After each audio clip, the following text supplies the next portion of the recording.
Begin. Welcome to another episode of Watching the Game. I'm your host, Auda Isa, joined today, as always, by Idris Muhammad Kadaimi. And today, no Adam, but we do have Yunus here in his absence. So, no episode yesterday, but let's just get right into the finals, which concluded on Sunday.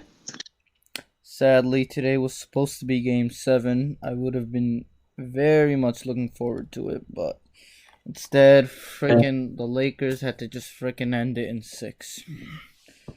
Yeah, I This- mean, everybody this- wanted a game 7, but we kind of knew that Listen. because of Miami injuries that were racking up, we kind of knew that Los Angeles was going to take it. Listen, let me tell you something. Not letting this go to Game 7 hurts LeBron's legacy, man. I'm just telling you. That's just how it is, right? Wait, this is how this works, right?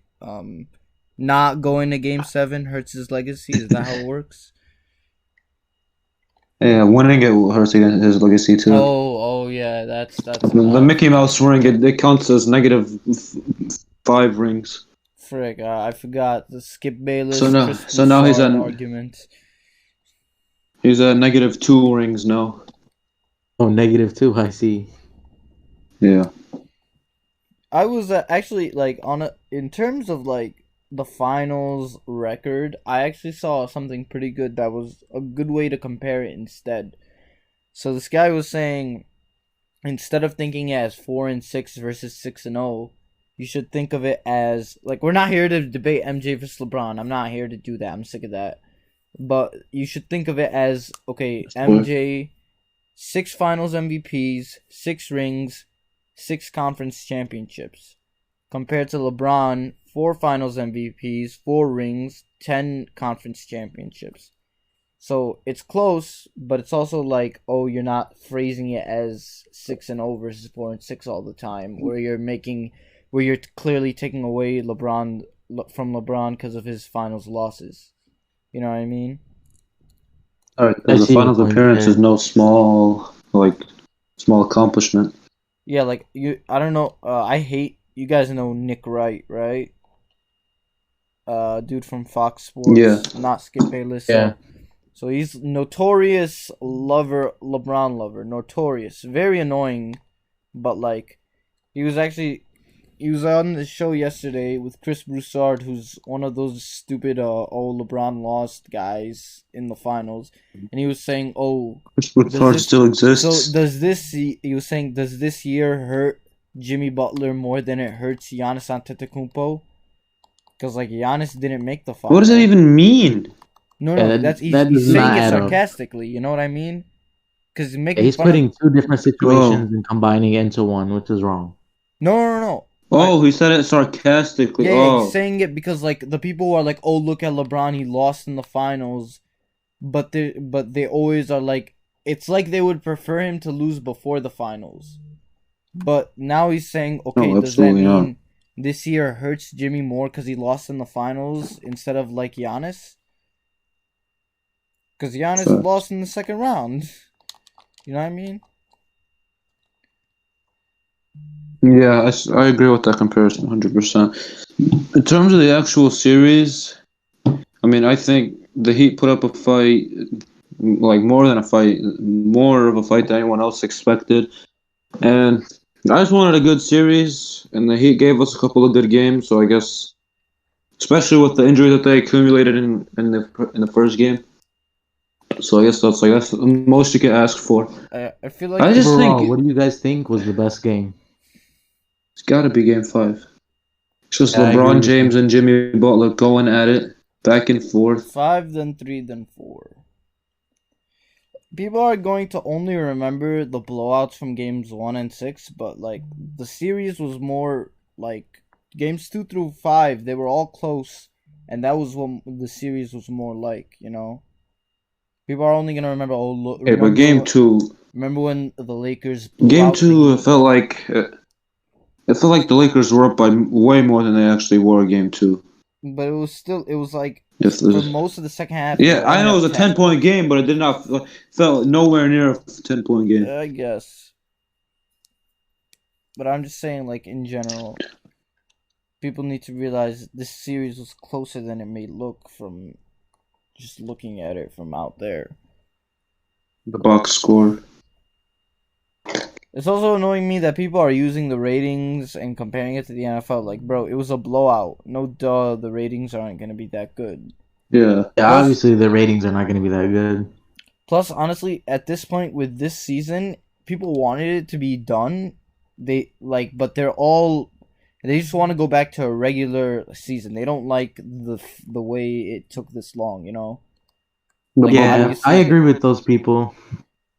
Obviously, mean, it's like, not like they had a choice. Maybe it's just because we're used to the time where basketball is just over, like towards the beginning of June. Like, if right now we should be preparing for next week for the season to be beginning, technically. Yeah. Yeah. Complete preseason will be coming to an end. And the opening day would be hyped up. Pain. It's too bad, because they're probably not going to start next year until Now we don't even know. mid-January. They're Hey, saying do they have an expected start date or no? they're thinking January, but they honestly don't know. They're saying the draft Before November, MLK Day, I think. They said the draft November 18th, and free agency right now they're thinking December 1st. I hate it. They said the very earliest, but it's most likely not happening is Christmas. But it would be a miracle if that happened. I'd love that. But yeah, that would be, like you said, a miracle. That would be like extreme best case scenario, like extreme best case scenario. Yeah, I think that's pushing it even. It's going to take more than that. Yeah. I'm just annoyed at the fact that they felt like they had to move the draft. Like, that's part of the problem, too. And also, by the time you start, there's going to be a bunch of teams that haven't played in so long. They haven't played Since the beginning last of March. 10 months 18. off. Oh, no. Some of the teams, they have like some, like a bubble training camp type thing. But those are not the same, you know? Like, the usual... Yeah, like... Even the teams that better don't than make the Nashville, playoffs... nothing. Even the teams that don't make the playoffs, usually they have 6 months off. And then the teams that make the finals have 4 months off. Now you're going from, like...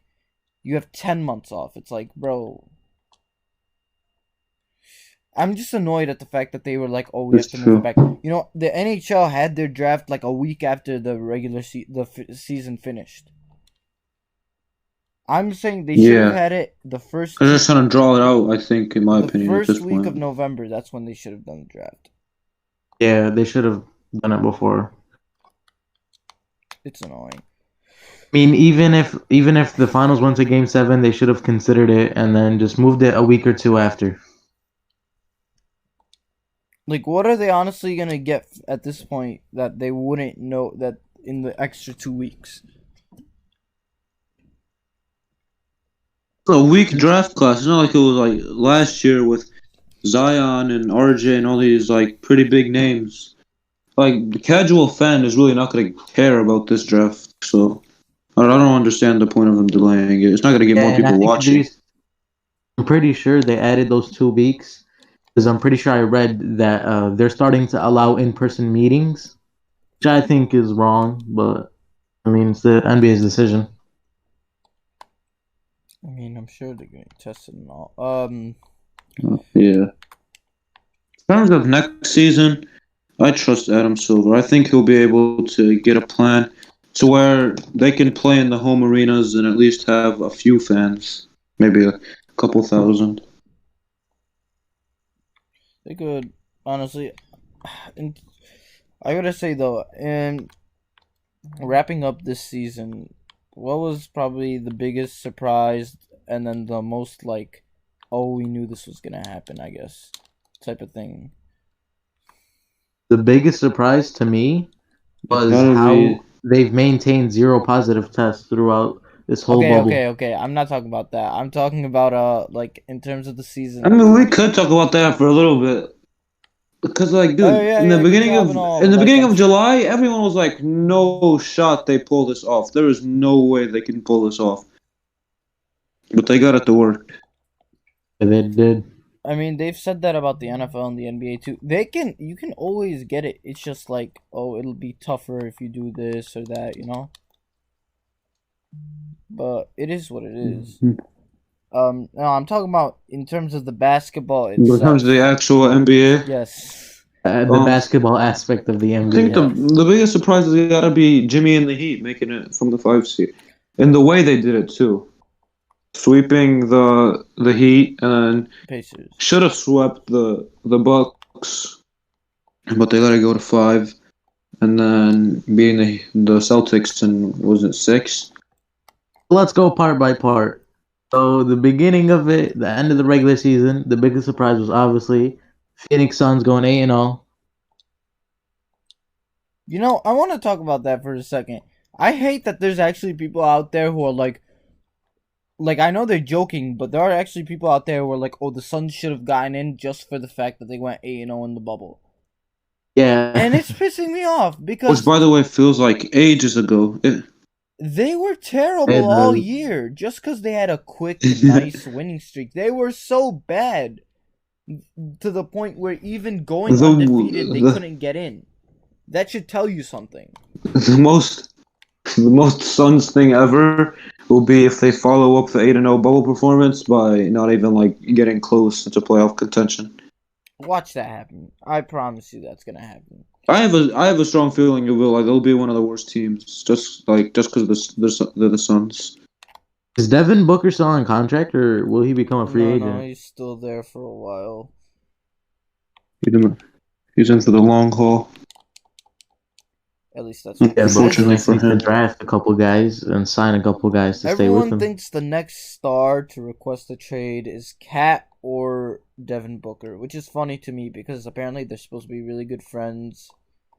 And then everyone would say they team up in Minnesota, so they both went to Kentucky. I don't think Cat will request a trade because they got D'Lo over there now. Yeah, that's what I'm thinking. Would just cost them. You know what the Timberwolves got to do? They got to pick up the phone and be like, all right, we'll give you guys first overall pick and this dude for Devin Booker, or just like try and work out a deal for Devin Booker.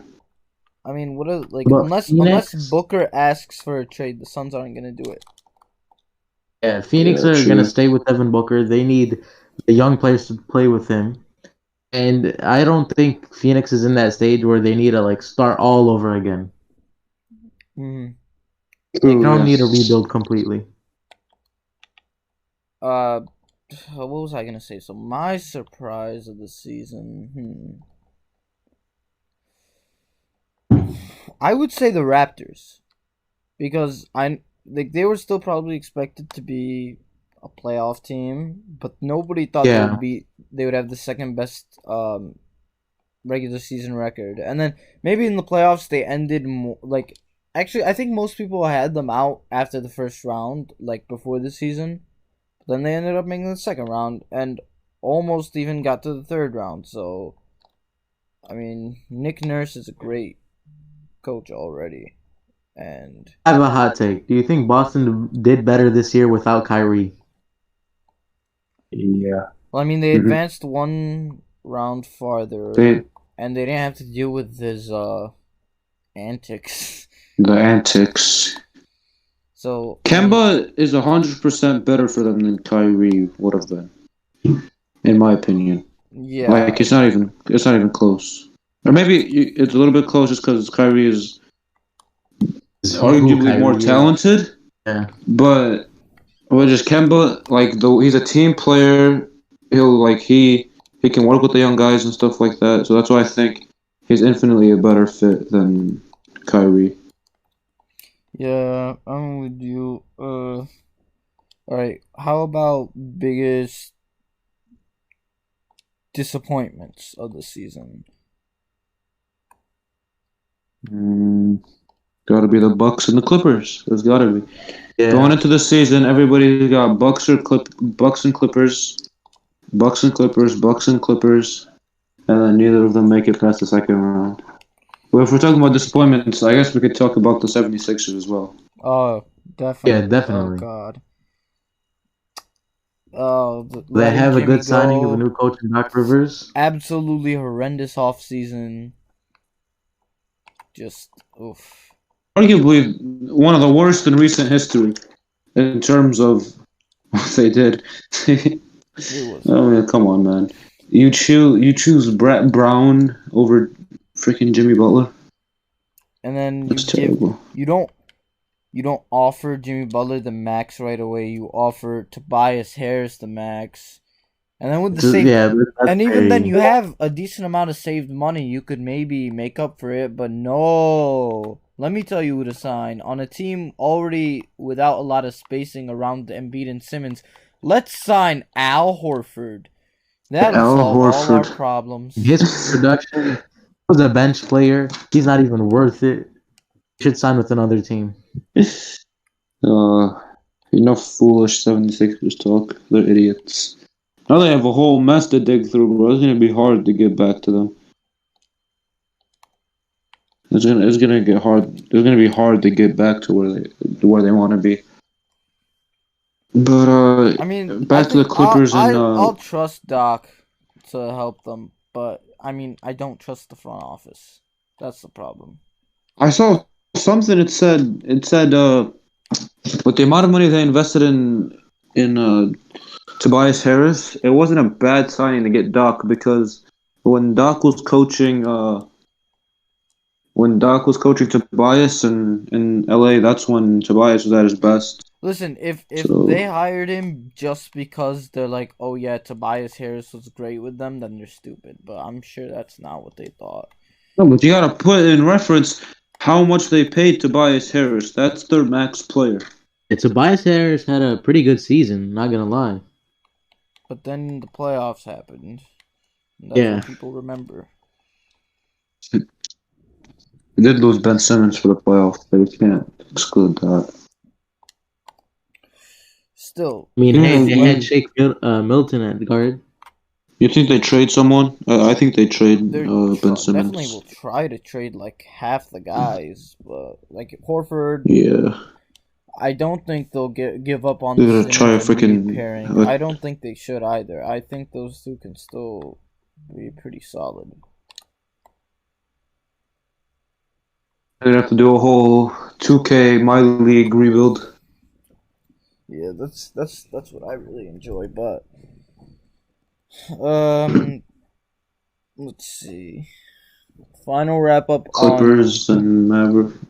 Final wrap up on the finals itself.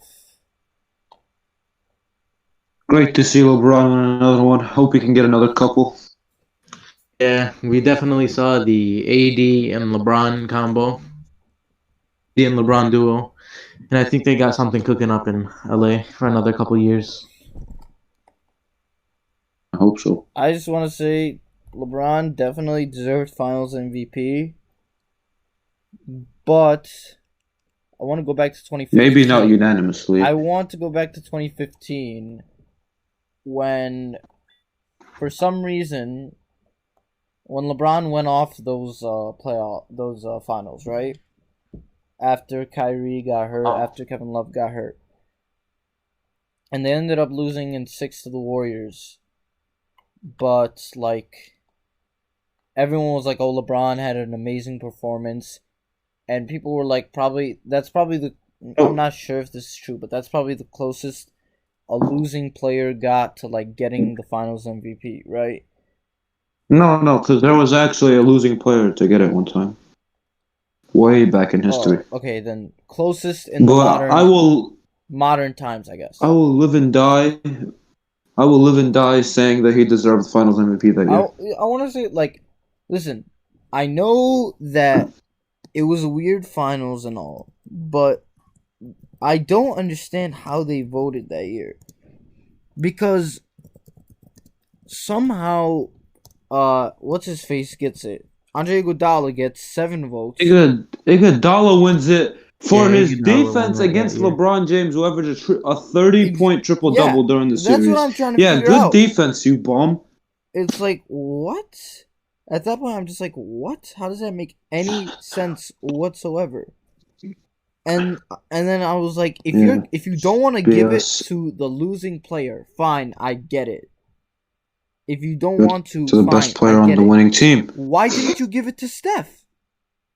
I know Yeah. Steph wasn't Yeah, exactly. What made amazing. Iguodala so special? Let They me received it. compare Steph and Iguodala's stats. Steph played 5 more minutes per game, but Have you guys seen that that one time Max Kellerman chooses Andre oh my Iguodala god, to please just the game-winning oh my shot over Steph? I want Andre Iguodala. Steph Curry 26 points per game, Andre Iguodala 16 points per game. Rebounds 5.2 to 5.8 in favor of Iguodala. Assists Which is expected considering 6.3 to 4 Yeah, he's a in forward. favor of Steph. Steals 1.8 in favor of Steph to 1.3. Blocks barely relevant. How are you telling me that fine, you don't want like LeBron, honestly LeBron probably deserved it. LeBron 35, 13 and 8 and 9 plus 1.3 steals and half a block per game. Fine, you don't want to give it to the losing team, I get it. Why are you giving it to Andre plus Iguodala? taking the Warriors. Plus, he took him to 6 with the second best player being a mixture of Matthew Dellavedova, Timothy Mozgov, and Tristan Thompson. And then like look at it this year. I'm not saying LeBron didn't deserve it. Obviously he deserved it, but I think it should have been like so that year was 7-4 in favor of Iguodala. This year it should have been like 9-2 LeBron against Jimmy. Cuz okay, LeBron's stats 30 I thought it was unanimous this 29.8, year. 11.8, 8.5 plus 1.2 steals. Jimmy 26.2, 8.3, 9.8, 2.2 steals, and more blocks per game than LeBron. 0.8 to 0.5. And I mean, like, I don't know. That's just how I felt about it. That's just one thing I wanted to add.